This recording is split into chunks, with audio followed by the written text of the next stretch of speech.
All right, hello everybody. Welcome to this October special, looking at the Freebooters Space Orchid Army List book for Warhammer 40k Rogue Trader. Before we get underway, I want to say a big thank you to Alistair from, I think, the UK that kindly sent me these and wanted them to be reviewed on the show. And hopefully we can meet up at Bring Out Your Lead at some time in the future, Alistair, or if you come to Japan, I owe you a few pints, as you say on here. Mate, more than a few, I think, because these two books are absolutely glorious, and I'm so glad that I have them. I've never seen them before, and I'm just find these books to be priceless. So looking in the front cover here, you're graced with Adrian Smith's incredible artwork of the snake bites and the Storm Boys facing off Imperial Guard and two Warlord Titans, a Reaver Titan and a Thunderhawk gunship. And you could just look at that artwork for hours and find something new each time. So, incredible piece of artwork from the master, Adrian Smith. Contents, again, it's mainly just army lists that's in here, but they do have a section on weapons and war gear. Making an orc building, looking at orc glyphs, super cyborgs, and combi weapons in battle. It was produced by Brian Ansell, Rick Priestley, and Nigel Stillman back in 1991. And I think this is kind of coming to the end of the Rogue Trader cycle. Things to note in the book, which I found very interesting, was this particular template that is 72 inches long, consisting of 2-inch wide by 12-inch long, 6 sections that you need to tape together for the tractor cannon, which is just incredible to me. So if you're one of those people who actually made that template, please let us know in the comments.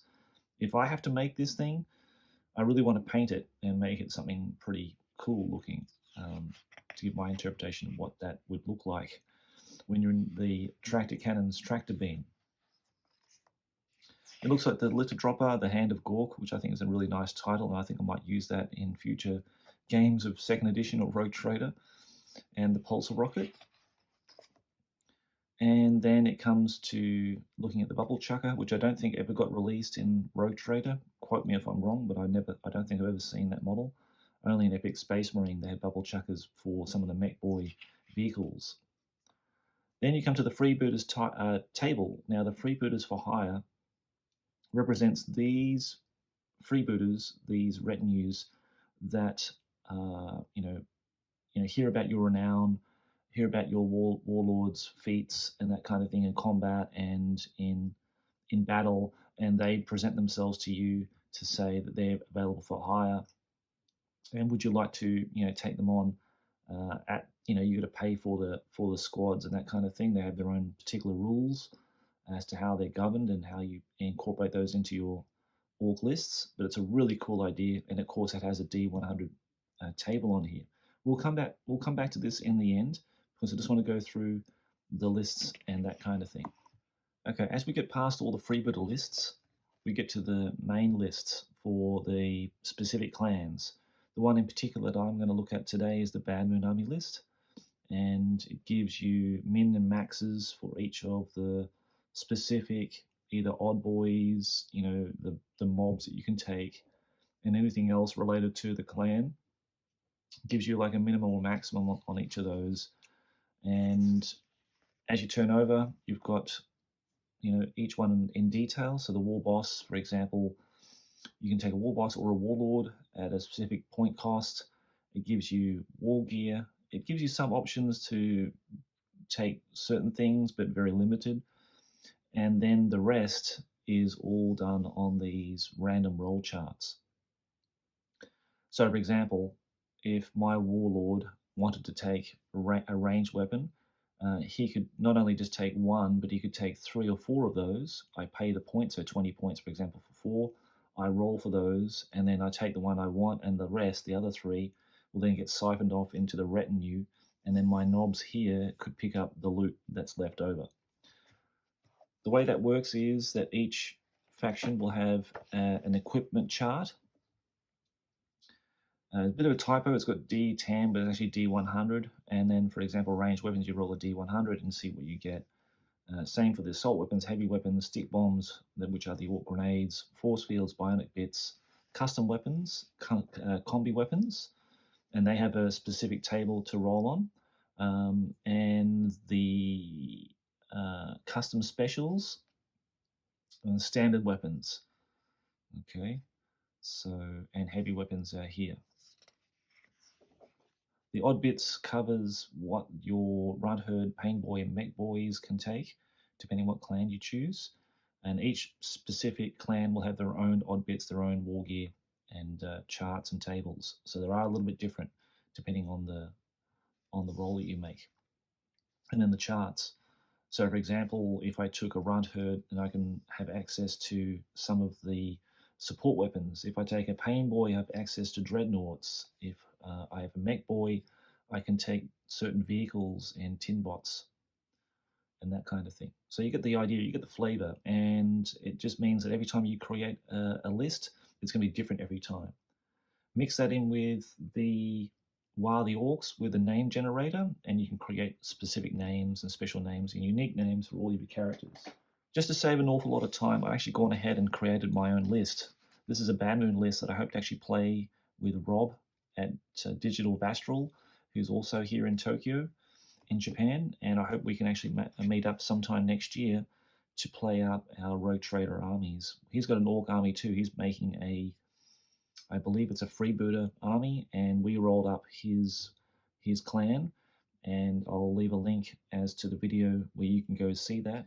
So, my Bad Moon Warlord, Grotsnagger, so these names are generated through the Wild the Orcs book. He's got a combi weapon with a needle gun, heavy stubber, and bolt gun. They've got 3 barrels basically in this thing. Power armor, so there was no mega armor back in those days. This has got power armor, it's like a 3+ save, and 2 bolt pistols because for one of the ranged weapon rolls, I've got a bolt pistol. Power glove, which is great. Fungus gas bombs, converter force field, and a custom hands, which resulted in a shotgun, sawed-off shotgun, in one of his hands that's been cut off and replaced with a sawed-off shotgun. Zogdrag and Narsnagger, Wartsog, Sharkers, and Bad Grub are my 5 knob retinue that has to be accompanied with the Warlord. They have to be included in there. And they come to 235 points after rolling up for all their special war gear as well.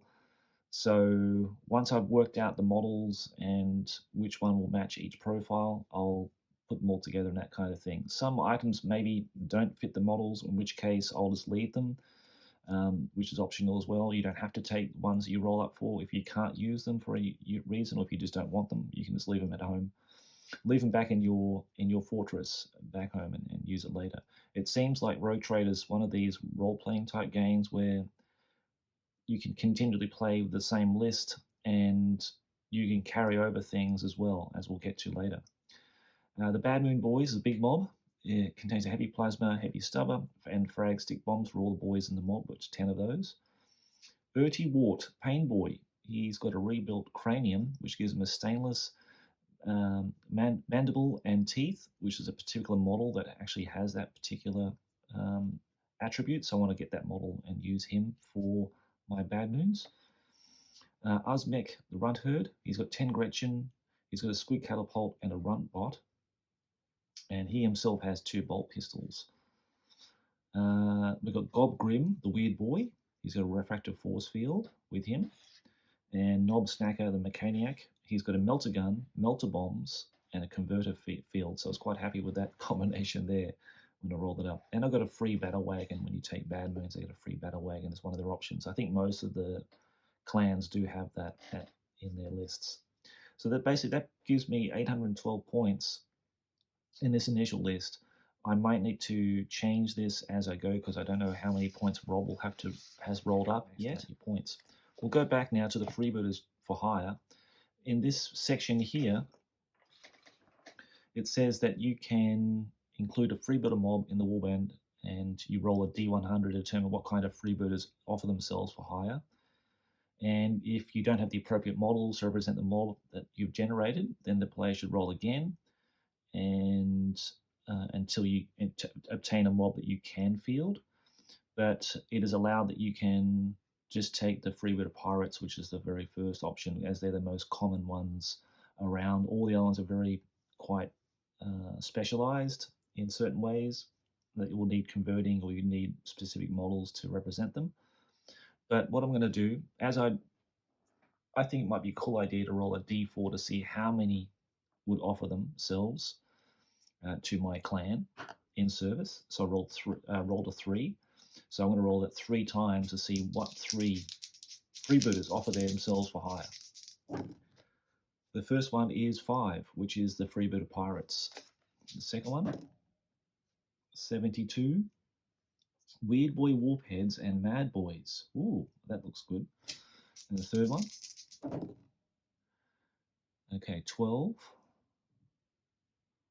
It's also the Freebooter Pirates. Well, the Weirdboy Warheads and Mad Boys sound really interesting to me, so I'm going to have a look at those. Okay, so turn to the page of the Weirdboy Warheads, and interestingly enough, I can actually field these because I do have an extra Weirdboy, and I do have 4 Mad Boys.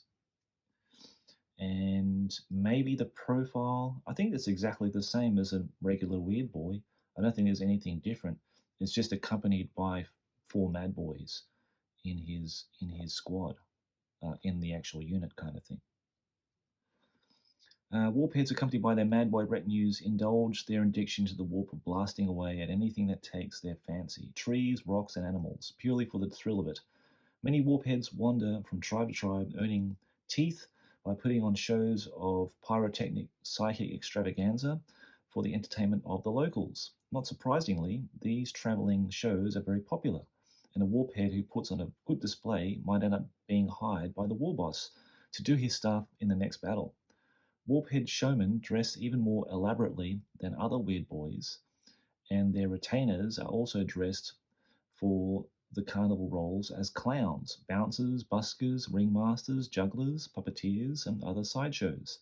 The whole troupe travel about in garishly decorated vehicles covered in bunting, adverts, and bells.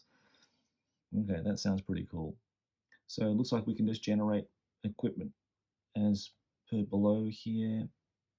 So you got assault weapons, force fields, bionic bits.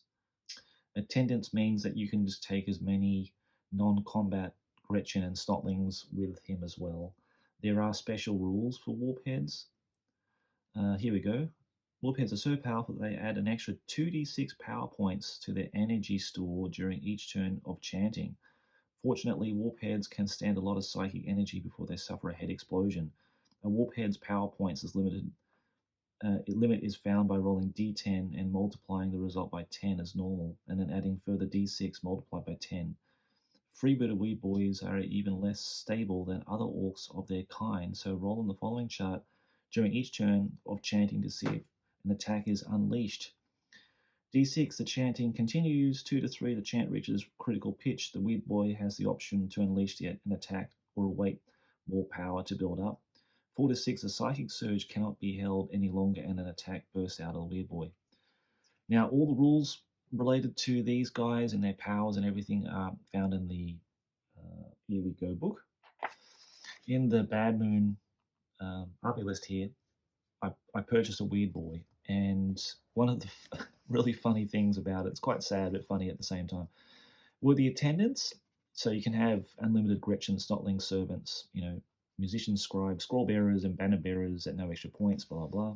They don't do anything. They're just nice to show. They're just cool to look at and that kind of thing. And you can go to town converting things and all that kind of stuff.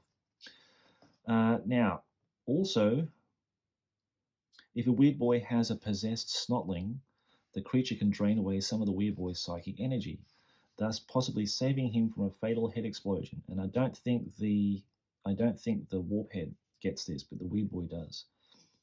If a weird boy's head explodes, roll a d6. On a score of a 4 or more, the possessed Snotling absorbs the psychic energy and his head explodes instead. The Snotling is killed, but the weird boy is unharmed. The weird boy cannot buy a possessed Snotling, but he can test at the start of the game to see if a possessed Snotling has joined him. On a d6 roll of 5 or more, and he's joined by 1. This test is made every game, so Weird Boy can acquire several possessed Snotlings eventually. So this leads me to think that you keep carrying over your list, and maybe it's in a set of scenarios or something that the games master puts together for you as in linked, like a link campaign or whatever, and and you can acquire more and more of these snotlings, possess snotlings with your Weirdboy, which is really cool. It's sad for the snotling, but I think it's a really nice rule that. So that basically covers my list building for the Bad Moons, and there are also other clans in here as well. You got the Evil Sons army list, which I'd love to do. I'd love to roll one of those up at some stage because I really love Evil Sons. Probably my second favorite faction, apart from the Goths.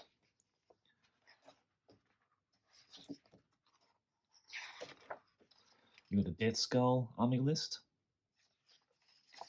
And in the back, you've got making an orc building, which is something I really need to do, and they're not difficult to make. They're fairly standard kind of structural buildings. So I've got no excuse. I think I started doing this years ago during the pandemic, and I just never got around to finishing it. It was quite a failed project in the end.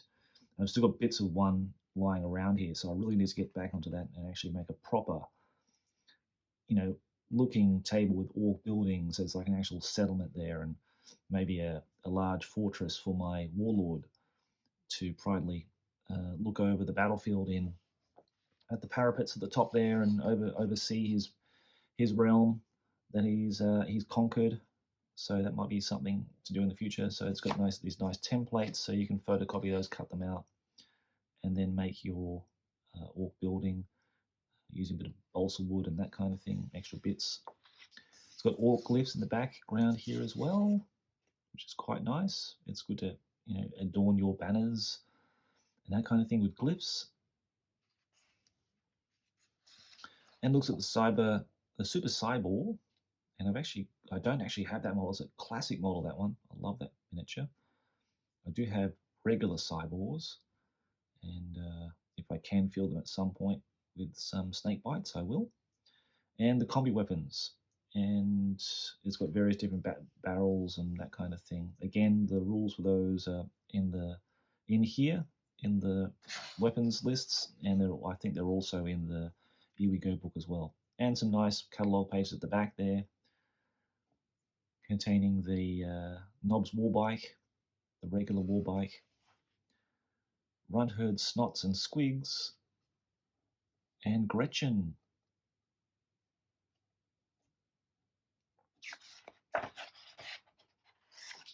And of course, Orc Freebooters wouldn't be complete without some Freebooters. And there's the Warphead Weirdboy. I really want to get that model, and some Freebooters as well. They've got Orc Genestealer hybrids, Orc Chaos Champion, so you can make and convert and do whatever you like with your Freebooter warbands. It's a interesting hobby project for those who really like converting and making their own miniatures unique for their particular clans. And that's it, guys. So it's a short one. I hope it's a nice one for you guys for the end of October. And thanks again for your support and for commenting on all the videos. I really appreciate that. And I think next time we're going to look at Here We Go. Okay, there's another video. That's quite a hefty tome. That's probably the same size as the Rogue Trader rulebook. So there's lots of pages to go through there. So thanks again, Alistair, for sending these to me, mate. They're really my prize, part of my prize collection now in my Rogue Trader, very small Rogue Trader collection. But yeah, I really love these books. And thanks again for watching, guys. Please leave your comments below, and I look forward to presenting another video to you in the near future. Until then, take care.